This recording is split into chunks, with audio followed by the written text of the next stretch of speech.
And that's all from me, Aditya Kaul, on In India's Interest. But before we let you go, here is an important documentary by News9 Plus, the Khalistan Reborn, the Canada Connection, indicating what's the reality of the Khalistani terror propaganda in Canada. Keep watching.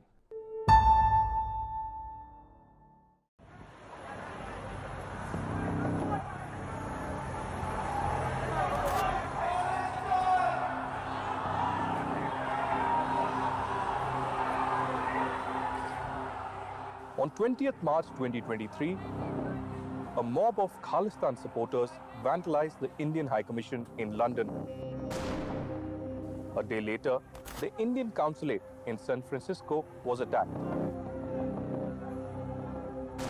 Another plan to incite violence at the Indian embassy in Washington, D.C.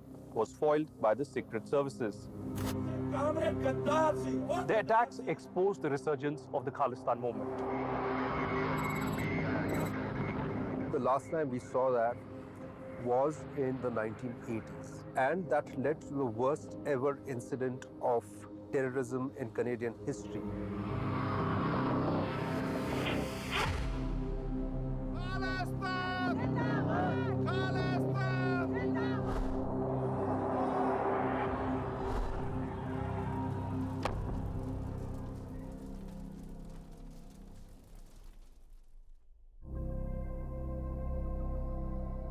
Hi, my name's Terry Milewski, and I was one of the reporters that was sent in 1985 to cover the bombing of Air India Flight 182. And I've been covering that story in many ways ever since for 37 years, and wrote a book about the Khalistan movement called Blood for Blood.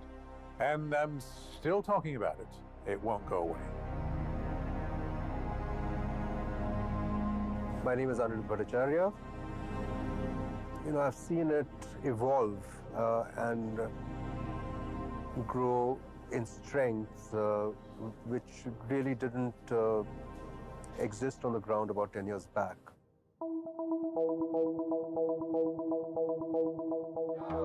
war! Save Punjab! No war! Save Punjab! Mulk bande ne, South Sudan baniya. Over the years, for the Sikh community that is in Punjab, India, Canada has become a second home. And in the last 3 to 4 decades, their population has significantly increased. And this has led to a massive demographic change and a change in perception and narrative in support of the Khalistani elements from the political leadership of Canada. Be it the ruling government or the opposition, they tend to have a separatist tendency as well, a support system for the Khalistani radical propaganda. ਸਾਡੇ ਪੰਜਾਬ ਦਾ ਹਾਲ ਕੀ ਹੈ?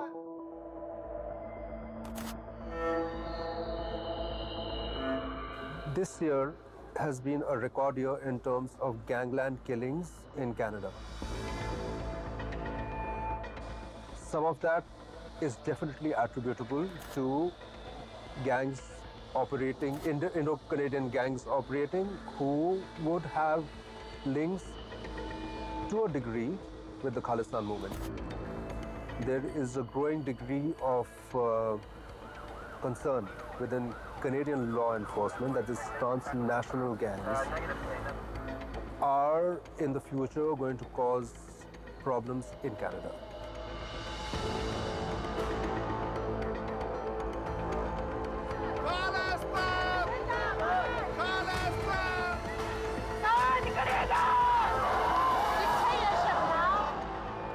There's no question that the problem of the Khalistani movement and its relationship with organized crime is that's where the rubber hits the road. To me, what the current round of violence tells us is that it was always this way. It was always this way that the Khalistan movement, just as Canada is too close and too tolerant to the Khalistan movement, the Khalistanis themselves have been too close to organized crime.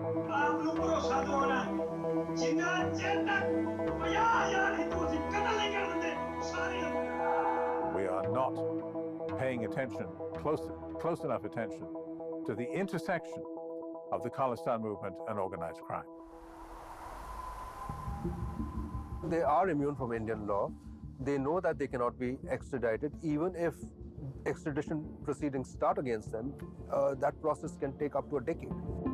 What both Indian and Canadian officials are really concerned about is the sort of growing nexus between the Khalistani groups and these gang members and what it's going to lead to. The last time we saw that was in the 1980s, at the height of the Khalistan movement in India. And that led to the worst ever incident of terrorism in Canadian history, which was the bombing of the Air India flight Kanishka.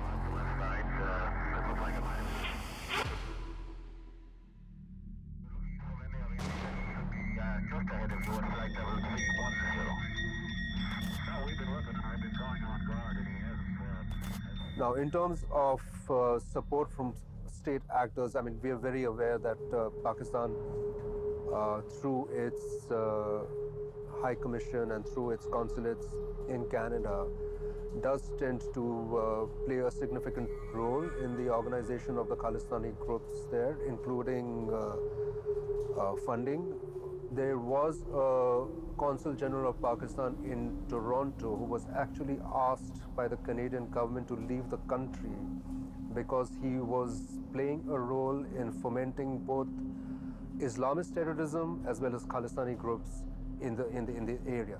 Now, in terms of where we are with the Khalistan movement in Canada, the Indian government have issued a notice to the more than 3.5 million Sikh community that they should leave their homes and move back from the border villages. Sikhs for Justice, of course, is headquartered out of New York, but it does have a fairly significant following in Canada, including Hardeep Nijjar, who's based in Vancouver, in Surrey, British Columbia. Then you have other groups like Shiromani Akali Dal, Amritsar, which is Simranjeet Singh Man's group, which has a role to play there as well. They're overtly pro-Khalistan. They don't hide it. They don't make any bones about it. Sikhs for Justice campaign for the referendum was gaining traction in Canada. People are free to vote, and this is a plain vanilla type of separatism. They're not asking for a vote on an armed insurgency, but just for the principle of an independent state called Khalistan. So they have, I think, another 4 or 5 more votes over a period of time, which will be held in other Canadian cities. You'll have them in Vancouver, you'll have in Calgary, Montreal, Ottawa, etc. What's going to result from that? It could be the end of the road, because what may result from that is a pitifully low level of support. Remember that the Khalistan movement has never been about democracy. Nobody elected the Baba Khalsa. Nobody elected Talvinder Parmar to go out and blow up a civilian airliner and try to blow up 2 of them. This was never about the popular will. K2 is a term that has been coined by the Pakistani ISI. So the K2 basically means Kashmir and Khalistan. So on these two ends, Pakistan continuously wants to instigate violence. It wanted to, in fact, initiate the Khalistani propaganda, revive Khalistan somehow. Just the way we've seen terrorism in Kashmir, they wanted homegrown terror in Punjab, where Sikh community is pitted against the Hindus and others in India, and there's continuous violence.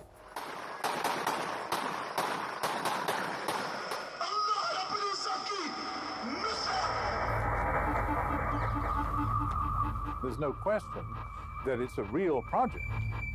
Their plan was to make things hurt, make things bleed in India, make India bleed and feel the pain that Pakistan felt in 1971. I've mentioned a couple of times Talvinder Parmar, the Air India bomber. When he died in October of 1992 in a hail of gunfire in the village of Kang Arayan, he was not alone. He was in a heavily armed group of 6 men, of which he was only one, and 2 of the others were ISI agents, whose identities were confirmed, by the way, by the Pakistani government at the time. They were very well equipped, and it was very revealing that in death, Talvinder Parmar, the Air India bomber, was accompanied by 2 Pakistani agents. Well, security situation in Punjab is worsening. It is at the stage, at a brink where if there isn't any action or a cohesive strategy by the Punjab government, it would go out of hands. We have seen the Pakistan ISI directly recruiting gangsters in Punjab as well as part of this K2 strategy. We've seen for years together drug trafficking being used by Pakistan to fund terror in Punjab. There have been, these lone wolf attacks that have happened. There have been small-scale bomb blasts that have happened in the Ludhiana court premises. We've seen RPG attacks on the intelligence headquarters of the Punjab police as well, and similar such actions.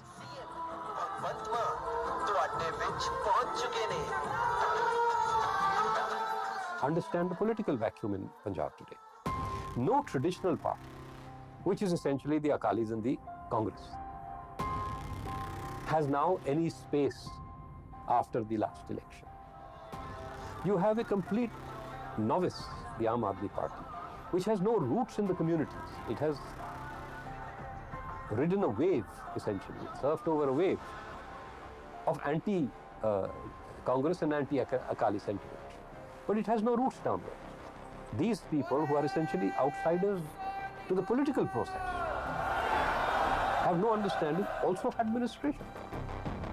We see indecisiveness by the local government, the Bhagwant Mann-led Aam Aadmi Party government in Punjab, because they came to power on a plank of change. They wanted to change the governance system, end corruption, target drug trafficking, and also Khalistani elements. But in the last 1 year, we haven't seen any kind of a decisive action which sets a precedent in Punjab. We've seen, in fact, the government surrendering to the diktats of the Khalistani elements. So agriculture has become extremely unprofitable. Industry hasn't grown. Governments have stagnated.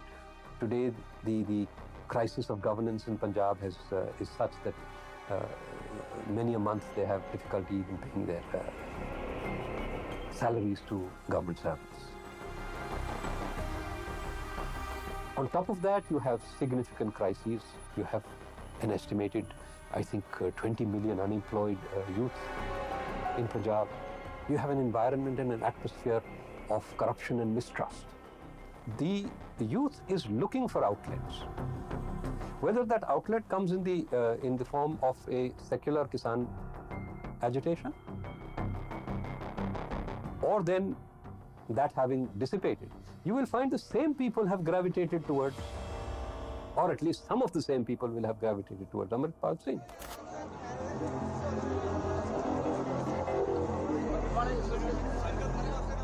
One major development that happened recently was the rise of Amritpal Singh. He has these gun-wielding men around with the tag of AKF, and he is supporting the Khalistani propaganda and agenda. We've seen, in fact, the government surrendering to the diktats of the Khalistani elements.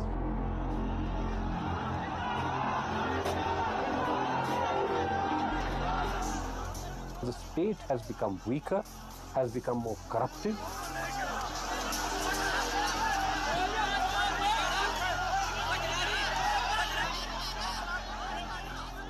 These are opportunities created by chaos, by political vacuums. It is an articulation of grievances through radical platforms when traditional political platforms have failed. Punjab is at a brink, Punjab is in a flux, and Punjab is at a crossroads. Now, which road will the Punjab government take is the biggest question. As of now, it's only worsening. It is only showcasing that the Punjab government is unable to deal with the Khalistani propagandists and the Khalistani violence in Punjab. On the other hand, the central government has taken some precautions and precautionary steps.